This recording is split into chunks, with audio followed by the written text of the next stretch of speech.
Good morning, everyone. Well, happy Monday morning. Quite hard to believe that we're already into the middle of January and in the beginning of the second week of Ordinary Time.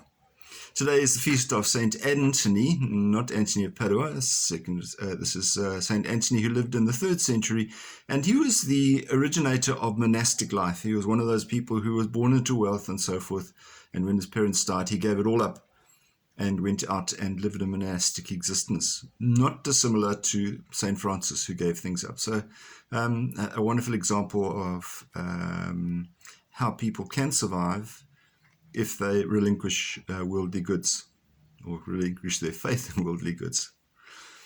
So there's relinquishing certain things also as the topic of our gospel today, which is Mark's gospel. And Jesus is challenged by the local Jews in terms of his attitude towards fasting. They sort of say, well, John fasts and everybody else fasts, and then why don't your followers fast? And Jesus responds by basically saying that, there'll be plenty of time to fast when the bride isn't with you anymore, or the bridegroom's gone. But fasting, I thought, is quite an important thing that we do note. I mean, we still fast. Most notably, we fast on Ash Wednesday and Good Friday, at least I hope we do. And you would fast also during Lent in particular ways. Some people fast more often.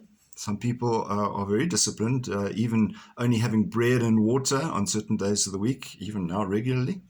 And that's fantastic. That's great. It's a good discipline, because fasting does achieve certain things. We're required still to fast for 1 hour before receiving communion. It used to be an hour before Mass, and then 3 hours before Mass, and before that, many hours before Mass. But now it's an hour before communion. I think some people have kind of forgotten that, or either they've just thrown it away. And sadly, you find people walking to church chewing gum. I'm afraid that they've broken their fast. It's sad that people are not feeling that disciplined about it. Why fast? Well, anyone who's had a surgical procedure like a colonoscopy or something like that will be able to relate to fasting. And why do you fast? It's because it cleanses out the system. It allows the system to be flushed. It prepares the body. In our case, when we fast, it prepares the spirit to receive something which is important. So it also works on our consciousness. It helps us to become more aware of how much we need and depend on food, but also how much we need and depend on God, and especially on the body of Christ. So fasting is part of that process. We should embrace it, and we should make sure that we are always fasting in preparation for receiving the body of Christ. Have a wonderful day and stay safe. God bless. Bye-bye.